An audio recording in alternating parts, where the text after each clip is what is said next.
Hello everyone, welcome back to my channel. Previous video में हमने blood के बारे में देखा था, कंपोजिशन ऑफ ब्लड के बारे में देखा था, प्लाज्मा के बारे में देखा था, प्लाज्मा प्रोटीन्स के बारे में देखा था और ब्लड सेल्स के बारे में देखा था। Different types of blood cells देखी थी, जिसमें हमने इरेथ्रोसाइट्स देखी थी, ल्यूकोसाइट्स देखी थी और प्लेटलेट्स देखी थी।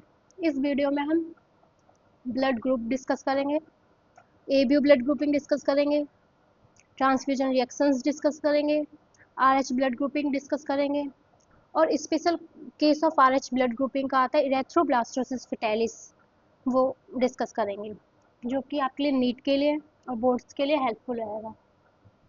तो स्टार्ट करते हैं। Blood groups. There are certain molecules on the surface of all cells in the body that can be recognized as foreign by the immune system of another individual and hence can induce the immune system of later। ये बोल रहे हैं कि certain molecules, कुछ molecules present होते हैं sales के surface पे, जो एक्ट करते हैं, मतलब दूसरी बॉडी के लिए एक्ट करते हैं एज अ फॉरेन पार्टिकल की तरह एक्ट करते हैं और उनके इम्यून सिस्टम को एक्टिव करते हैं और इम्यून रिस्पॉन्स प्रोड्यूस करते हैं। ऐसे मॉलिक्यूल्स को क्या कहा गया है? एंटीजेंस कहा गया है। These molecules are known as antigens. ऐसे मॉलिक्यूल्स को एंटीजन कहा गया है। As part of the immune response, particular lymphocytes secrete a class of proteins are called antibodies। और उन एंटीजेंस के अगेंस्ट जो हमारी लिम्फोसाइट्स होती है, पर्टिकुलर लिम्फोसाइट मतलब बी लिम्फोसाइट जो होती है, वो प्रोटीन सीक्रेट करती हैं। ये प्रोटीन कैसी होती है? ग्लाइकोप्रोटीन्स होती हैं, जिन्हें हम क्या बोलते हैं? Called antibodies. एंटीबॉडीज बोलते हैं। That bind in a specific fashion with antigen. जो किससे बाइंड होते हैं? एंटीजन से बाइंड होते हैं। The membrane of RBC red blood cells also possess several antigens. इन्होंने बोला कि जो हमारी आरबीसी की मेम्ब्रेन होती है, उसके पास भी क्या होते हैं? सेवरल एंटीजन होते हैं। Depending on the nature of antigen present on the membrane of RBC, various steps of blood grouping have been done। कि मेम्ब्रेन के सरफेस पे किस टाइप का एंटीजन है, उसके बेसिस पे ब्लड ग्रुपिंग को डिवाइड किया गया है, वेरियस स्टेप में डिवाइड किया गया है। टू सच ग्रुपिंग, दो ग्रुपिंग यहाँ पे बताई गई हैं, द एबीओ और Rh blood grouping. ABO blood grouping और Rh blood grouping are widely used all over the world. जो क्या वाइडली यूज्ड होते हैं? कौन कौन से blood grouping? ABO blood grouping और आरएच ब्लड ग्रुपिंग। अब हम पढ़ेंगे ABO blood grouping. Karl Landsteiner along with his co-worker recognized four types of blood groups in human beings, commonly known as ABO blood grouping। जो Karl and Steiner थे और उनके कुछ को-वर्कर्स थे, उन्होंने जो ह्यूमंस में 4 टाइप्स के ब्लड ग्रुप को रिकॉग्नाइज किया था, मतलब देखा था और उसे क्या नाम दिया था? ABO blood grouping. ABO blood grouping का नाम दिया था। ABO grouping is based on the presence or absence of two surface antigen on the RBC, namely A and B। जो ABO blood grouping है, वो किस बेस पे है? कि जो RBC की मेम्ब्रेन है, उस पे A एंटीजन प्रेजेंट है या B एंटीजन प्रेजेंट है, या दोनों एंटीजन प्रेजेंट है या दोनों एंटीजन एब्सेंट है। इसके बेसिस पे ABO blood grouping नाम दिया गया। Similarly, the plasma of different individuals also contain two natural antibodies called anti-A and anti-B। इसी तरह जो इंडिविजुअल्स में जो प्लाज्मा होता है, उसमें दो टाइप्स की नेचुरल एंटीबॉडी पाई जाती हैं। एक तो एंटी ए एंटीबॉडी होता है, एक एंटी बी। अभी बोला है transfusion reactions. In many clinical conditions blood transfusion is needed. हमें पता है कि बहुत सी कंडीशंस होती है जिसमें ब्लड ट्रांसफ्यूजन की जरूरत होती है। जैसे हम ब्लड कैंसर भी, जैसे ल्यूकेमिया बोलते हैं ब्लड कैंसर, इसमें भी ब्लड ट्रांसफ्यूजन फ्रिक्वेंटली जरूरत होती है। In such case, the donor blood and recipient blood must be compatible to avoid severe problem of clumping। तो क्या करते हैं हम? जो डोनर का ब्लड है, मतलब डोनर ब्लड जो ब्लड को दे रहा है और रेसिपिएंट ब्लड जो ब्लड ले रहा है, उन दोनों के ब्लड को मैच करते कि उन दोनों का ब्लड एक दूसरे के लिए कॉम्पिटेबल है या नहीं है, to avoid severe problem of clumping, जिससे जो क्लम्पिंग की प्रॉब्लम को अवॉइड कर सके।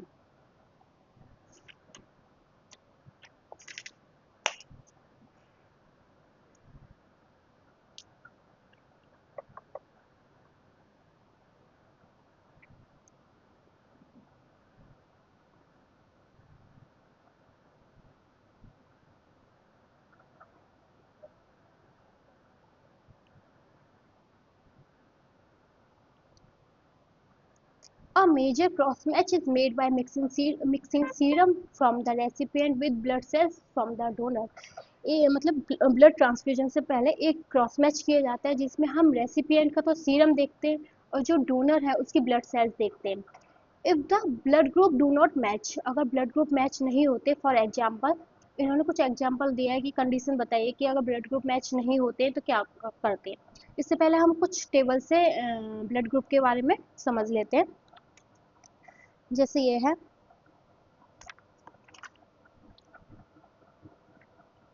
ब्लड ग्रुप, तो हमें पता है ब्लड ग्रुप दे रखा है, यहाँ एंटीजन दे रखा है सरफेस ऑफ आरबीसी पे, यहाँ एंटीबॉडी दे रखी है प्लाज्मा में जो कहाँ पाई जाती है, प्लाज्मा में पाई जाती है.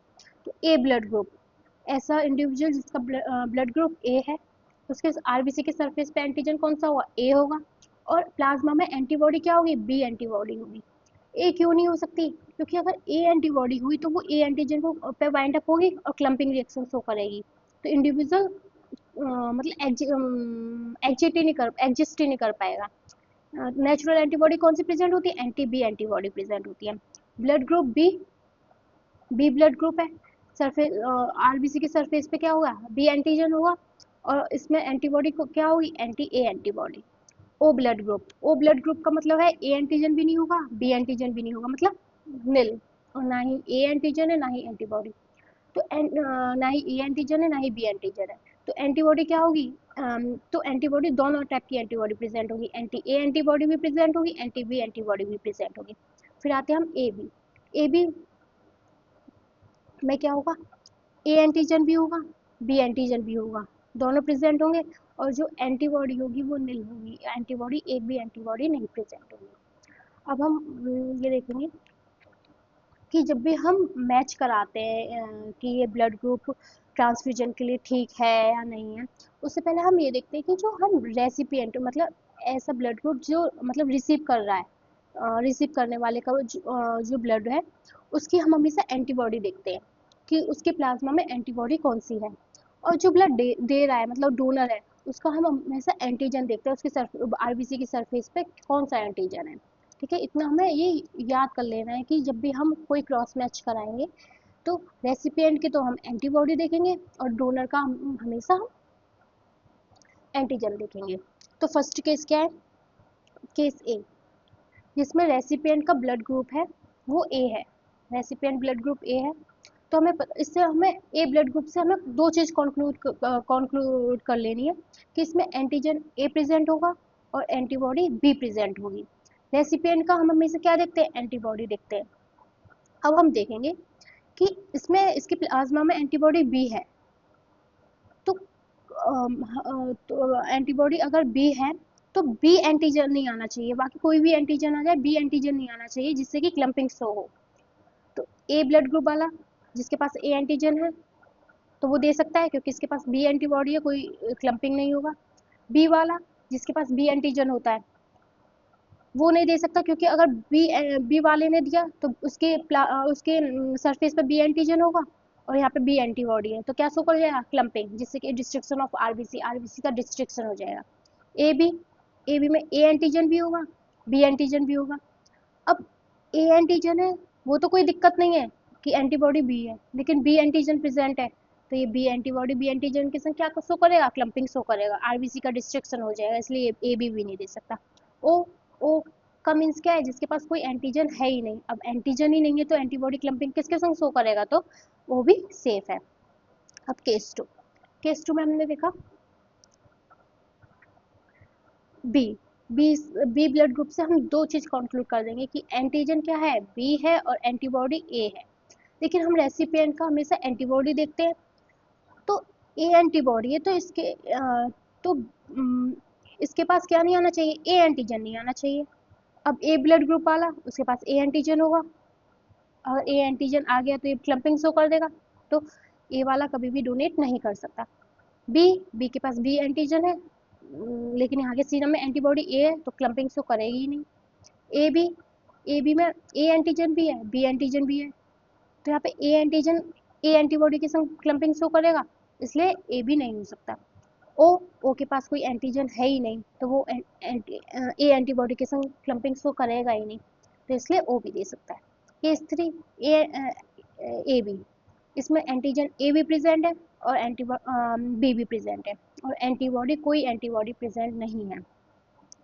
तो अब ए ब्लड डोनर का ब्लड ग्रुप ए है, मतलब उसके पास ए एंटीजन है, तो कोई फ़र्क ही नहीं पड़ता क्योंकि हमें पता है रेसिपिएंट के पास कोई एंटीबॉडी है ही नहीं, तो क्लम्पिंग तो होगा ही नहीं। तो ए वाला भी दे सकता है, बी वाला भी दे सकता है, ए बी वाला भी दे सकता है और ओ वाला भी दे सकता है। केस 4 में क्या है, blood group O, O blood group है। अब ओ ब्लड ग्रुप का मतलब हम कंक्लूड कर देंगे एंटीजन ना ए है ना बी है और एंटीबॉडी एंटी ए भी है एंटी बी भी है। अब देखेंगे डोनर में, अगर ए ब्लड ग्रुप वाला डोनेट करता है तो यहाँ पे ए एंटीबॉडी है, क्लम्पिंग शो करेगा, डिस्ट्रक्शन ऑफ आरबीसी हो जाएगा, तो ए वाला नहीं दे सकता। बी, यहाँ पे बी एंटीजन होगा, बी वाले के पास बी एंटीजन होगा और यहाँ एंटीबॉडी बी भी है, तो क्या शो करेगा, क्लम्पिंग रिएक्शन शो करेगा और क्या आरबीसी का डिस्ट्रक्शन होने लगेगा। A B antigen, A B blood group जिसके पास ए एंटीजन भी है बी एंटीजन भी है, तो यहाँ पे एंटीबॉडी ए भी है एंटीबॉडी बी भी है, तो क्लम्पिंग शो हो जाएगी, तो ए बी वाला भी नहीं देगा। ओ, ओ के पास क्या है, कोई एंटीजन है ही नहीं, तो ये जब एंटीजन ही नहीं है तो एंटीबॉडी किसी के साथ क्लम्पिंग रिएक्शन शो करेंगे ही नहीं, तो ओ वाला दे सकता है। इसलिए जो ओ हम देख रहे हैं केस 1 में ए ब्लड ग्रुप है तो ओ डोनेट कर सकता है, बी ब्लड ग्रुप है तब भी ओ डोनेट कर सकता है, ए बी ब्लड ग्रुप है तब भी ओ डोनेट कर सकता है और ओ ब्लड ग्रुप है तो भी ओ डोनेट कर सकता है। तो ओ क्या हुआ, यूनिवर्सल डोनर। ये most important and most frequent पूछा गया क्वेश्चन है कि यूनिवर्सल डोनर किसे बोलते हैं, ओ।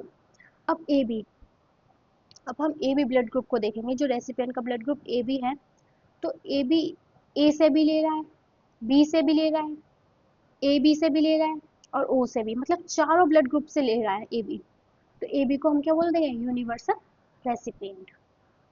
तो हम अब इसके थ्रू पढ़ेंगे, इसमें बोला है for example if the donor blood group is a, कि हमें पता है कि जो डोनर का ब्लड ग्रुप है वो ए है, and the recipient blood group is B, recipient का ब्लड ग्रुप क्या है, बी। तो हमें पता है रेसिपिएंट की हम क्या देखते हैं, एंटीबॉडी देखते हैं।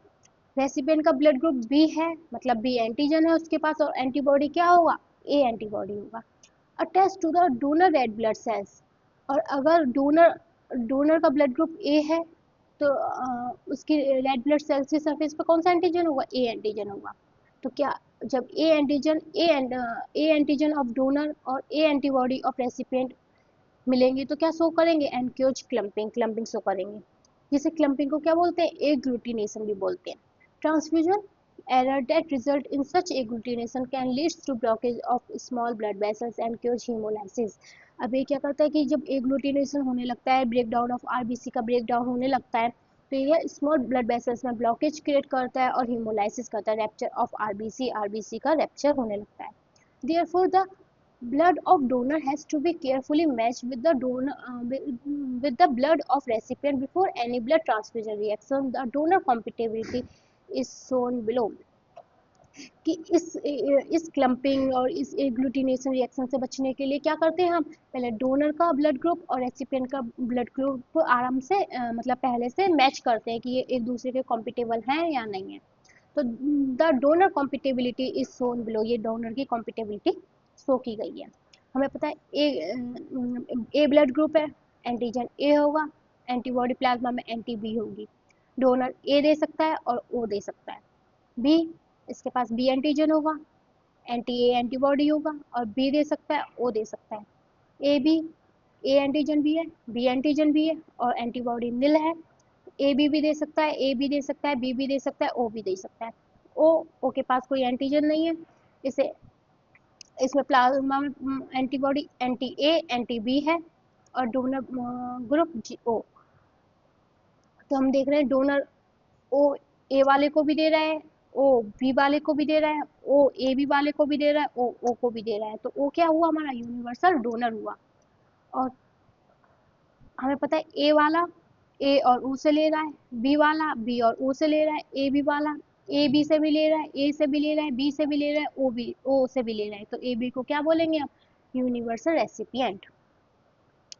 From the above mentioned table, if the evident that blood group O can be donated to a person with any other blood group and hence O group individuals are called universal donor. यही बताया गया जो O वाला blood group है वो सबको blood दे सकता है, इसलिए O वाले ब्लड ग्रुप को क्या बोलते हैं? Universal donor. Group O red blood cells lack A and B antigens, therefore the recipient antibody cannot cause agglutinations of the donor RBC. जो ए मतलब ओ ब्लड ग्रुप वाला पर्सन होता है उसके पास ए एंटीजन भी नहीं होता, ना ही बी एंटीजन होता है, जिसकी वजह से जो रेसिपिएंट की एंटीबॉडी है उससे कोई भी एग्लूटिनेशन या कोई भी क्लम्पिंग रिएक्शन शो नहीं करता. Person with A B group, जो पर्सन ऐसे पर्सन जिनका ए बी ब्लड ग्रुप होता है, can accept blood from person with A B as well as other group of blood. इसमें बोला है कि जो ए बी ग्रुप का पर्सन है वो ब्लड को ए बी से तो रिसीव कर सकता है, ए से भी कर सकता है, बी से भी कर सकता है, ओ से भी कर सकता है. This is because blood group A B lack anti A और एंटी बी एंटीबॉडी. इसमें बोला क्या है जो रेसिपिएंट है ए बी ब्लड ग्रुप वाला जो रेसिपिएंट है उसमें ना ही ए एंटीबॉडी होती ना ही बी एंटीबॉडी होती, तो कोई सा भी एंटीजन आ जाए, ए एंटीजन आ जाए, बी एंटीजन आ जाए, वो ए ग्लूटिनेशन रिएक्शन शो करेगा ही नहीं, वो क्लम्पिंग शो करेगा ही नहीं. इसलिए जो ए बी ब्लड ग्रुप वाला पर्सन है वो हर किसी से ले सकता है, इसलिए इससे क्या बोला गया है? Universal recipient.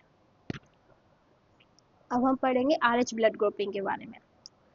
Another group of antigen found on the red blood cells of most people is the RH factor. मतलब another group of antigen देखा गया आरबीसी के सरफेस पे जिसे क्या बोला गया? RH फैक्टर बोला गया. RH stand for rhesus monkey. जो RH है उसका जो RH किसको स्टैंड करता है? रेसिस मंकी को स्टैंड करता है. और in which these antigen were first discover, जो कि रेसिस मंकी में फर्स्ट टाइम ये एंटीजन देखा गया था, इसलिए इसका नाम क्या पड़ गया? RH फैक्टर पड़ गया. It was discovered by Landsteiner and Werner. People who have these antigens are said to be RH positive, where those who do not are called RH negative. इसको किसने डिस्कवर किया था? लैंडस्टीनर ने किया था और वेनर ने किया था. और ऐसे पर्सन जिनके पास RH एंटीजन या RH फैक्टर होता है उसे RH पॉजिटिव बोलते हैं, और ऐसे इंडिविजुअल जिसके पास ये फैक्टर नहीं होता उन्हें RH नेगेटिव बोलते हैं. If expose an RH negative person, अगर RH नेगेटिव पर्सन है, if expose to RH positive blood, अगर RH negative person RH positive blood के कांटेक्ट में आता है, will from specific antibody against RH antigen. तो RH नेगेटिव पर्सन में RH antigen के खिलाफ क्या बनने लगती है? एंटीबॉडीज बनने लगती हैं. Therefore RH group should also be matched. इसलिए ट्रांसफ्यूजन से पहले RH ग्रुप भी मैच किए जाते कि कोई पर्सन RH नेगेटिव है तो उसे RH नेगेटिव वाला पर्सन दे सके, और RH पॉजिटिव है तो RH पॉजिटिव वाला पर्सन ब्लड ट्रांसफ्यूज कर सके. और स्पेशल केस ऑफ RH इनकॉम्पिटेबिलिटी, इसमें स्पेशल केस में इरेथ्रोब्लास्टोसिस फेटाइलिस के बारे में बताया गया है, जो कि हम देखेंगे. हम इससे देखेंगे.